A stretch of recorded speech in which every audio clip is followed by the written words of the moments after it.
ನಾನು ಕನ್ಕ್ಲೂಡಿಂಗ್ ಭಾಷಣ ನಾನು ಕೇಳೇ ಮಾಡಿಸಿದ್ದು ಎಸಿಸಿ ಭಾಷಣ. ಒಂದು ಮಲ್ಲಿಕಾರ್ಜುನ್ ಖರ್ಗೆ ಅವರು ಮತ್ತು ರಾಹುಲ್ ಗಾಂಧಿ ಅವರು ಒಂದು ಒಳ್ಳೆ ಮೆಸೇಜ್ ಅನ್ನ ಕೊಟ್ಟಿದ್ದಾರೆ.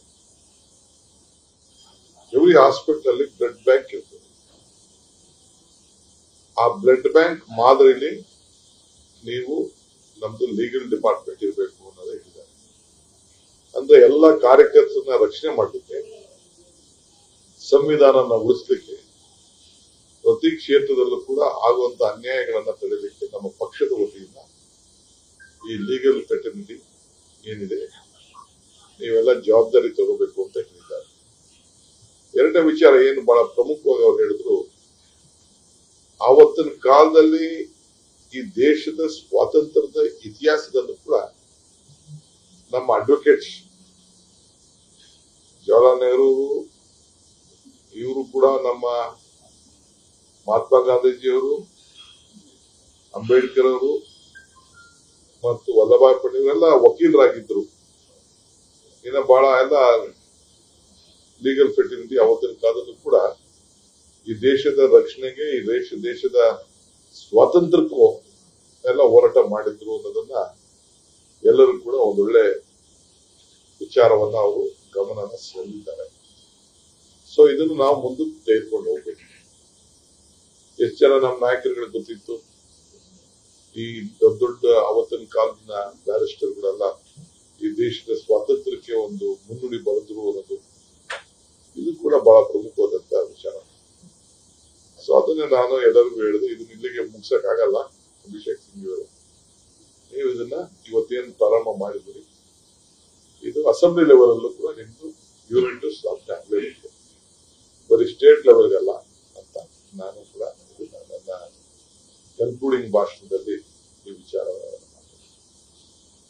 ಸರ್. ಇವತ್ತು ರಾಹುಲ್ ಗಾಂಧಿ ಅವರು 5ನೇ ತಾರೀಕು ಕರ್ನಾಟಕಕ್ಕೆ ಬರ್ತಾ ಇದ್ದಾರೆ ಮತ್ತೆ ಪ್ರತಿಭಟನೆ ಮಾಡ್ತಾ ಇದ್ದಾರೆ. ಅದಕ್ಕೆ ಪ್ರತಿಯಾಗಿ ಬಿಜೆಪಿ ಅವರು ಕೂಡ ಪ್ರತಿಭಟನೆ ಮಾಡ್ಲಿಕ್ಕೆ ಪರ್ಮಿಷನ್ ಕೇಳಿದ್ದಾರೆ, ಕೊಟ್ಟಿಲ್ಲ ಅಂತ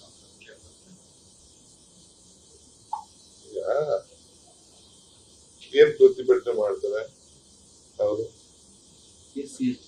ತಿಳ್ಕೊಳ್ಳಿ, ಏನು ವಿಚಾರ ತಿಳ್ಕೊಂಡು ಆಮೇಲೆ ಅವ್ರು ಮಾತಾಡಕ್ಕೆ ಪ್ರತಿಭಟನೆ ಮಾಡಕ್ಕೆ ನಮ್ದೇನ್ ಬೇಡ ಅಂತ ಹೇಳುದಿಲ್ಲ. ಅದೇ ದಿನ ಅದಕ್ಕೆ ಇನ್ನೊಂದ್ ದಿನ ಇಟ್ಕೊಂಡು ಮಾಡ್ಲಿ. ಅವರು ಏನಾದ್ರು ನಮ್ದು ಸರಿ ಇಲ್ಲ ಅನ್ನೋದಾದ್ರೆ ಅವ್ರು ಬೇಕಾದ್ರೆ ಮಾಡ್ಲಿ, ಯಾರು ಬೇಡ ಅಂತ ಹೇಳ್ತಾರೆ. ಅವತ್ತೇ ಏನ್ ಮಾಡಂತಿದ್ದೀನಿ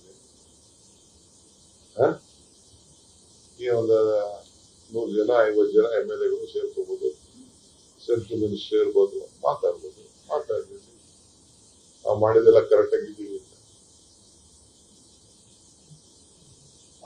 ಇವತ್ತು ಪರಮೇಶ್ವರ್ ಅವ್ರ ಮನೆಯಲ್ಲಿ ದಲಿತ ಶಾಸಕರ ಸಭೆ ನಡೀತಾ ಇದೆ, ಮತ್ತೆ ಕೂಗು ಜಾಸ್ತಿ ಈ ಮೂಲಕ ಇಲ್ಲ. ಅವರು ಈಗ ರಿಸರ್ವೇಶನ್, ಇಂಟರ್ನಲ್ ರಿಸರ್ವೇಶನ್ ವಿಚಾರ ನಾವು 100 ಕೋಟಿ ಮೇಲೆ ಖರ್ಚು ಮಾಡಿದ್ವಿ. ಖರ್ಚು ಮಾಡಿ ಈಗಾಗಲೇ ಇಂಟರ್ನಲ್ ರಿಸರ್ವೇಶನ್ ಒಂದು ಹಂತಕ್ಕೆ ಬೆಂಗಳೂರು ಸಿಟಿ ಬಿಟ್ರೆ ಎಲ್ಲಾ ಕಡೆನೂ ಹೆಚ್ಚು ಕಮ್ಮಿ 95, 96, 97% ಎಲ್ಲ ಹೇಳ್ತಿದ್ದಾರೆ. ಆ ವಿಚಾರವಾಗಿ ಅವರು ಹೊಂದಾಣಿಕೆ ಮಾಡಬೇಕು ಅನ್ನೋ ದೃಷ್ಟಿಯಿಂದ ಎಲ್ಲ ನಾಯಕರನ್ನ ಕರೆದು ಮಾತಾಡ್ತಾರೆ. ಅಷ್ಟು ಬಿಟ್ಟರೆ ನನ್ಗೆ ಬೇರೆ ಏನು ಗೊತ್ತಿಲ್ಲ. ಬಿಜೆಪಿ ಇದಕ್ಕೆ ತೀವ್ರ ಆಕ್ಷೇಪ ವ್ಯಕ್ತ ಮಾಡ್ತಾರೆ. ಅಂದ್ರೆ ಬಿಜೆಪಿ ಮಾಜಿ ಸಂಸದರಿರ್ಬೋದು, ಹಾಲಿ ಸಂಸದರಿರ್ಬೋದು, ಎಲ್ಲರೂ ಕೂಡ ಹೇಳ್ತಾ ಇರೋದು ಅವರು ಹಾಗೆ ಆಗಿಲ್ಲ. ಕಾಂಗ್ರೆಸ್ ಪಾರ್ಟಿ ಅವರು ಬಿಜೆಪಿ ಅವ್ರ ಕೈಯಲ್ಲಿ ಇಂಟರ್ನಲ್ ರಿಸರ್ವೇಶನ್ ಮಾಡಕ್ ಆಗಿಲ್ಲ, ಅವ್ರು ಮಾಡ್ಬಿಡ್ತಾರಲ್ಲ ಅಂತೇಳಿ ಅವ್ರು ಒಂದು ಖ್ಯಾತಿ ತೆಗಿತಾ ಇದ್ದಾರೆ. ನಾವು ವಿ ಆರ್ ಕಮಿಟೆಡ್. ಅದು ನಾವು ಚಿತ್ರದುರ್ಗದಲ್ಲಿ ಹೇಳಿದ್ದೇವೆ. ರೈಟೋ ರಾಂಗೋ ಅದೆಲ್ಲ ಈಗ ಚರ್ಚೆ ಅಲ್ಲ. ಅದೊಂದು ನಾವು ಆ ಸ್ಥಾನ, ಆ ಸಮಯ ಎಲ್ಲ ಮೀರಿದೆ. ಅವರವರೇ ಒಂದು ತೀರ್ಮಾನಕ್ಕೆ ಬರೋದಾದ್ರೆ ನಮ್ದು ಬಹಳ ಸಂತೋಷ. ನ್ಯೂಸ್ ಫಸ್ಟ್, ನಿರ್ಭೀತಿಯಿಂದ ನಿಮ್ಮ ಪರವಾಗಿ.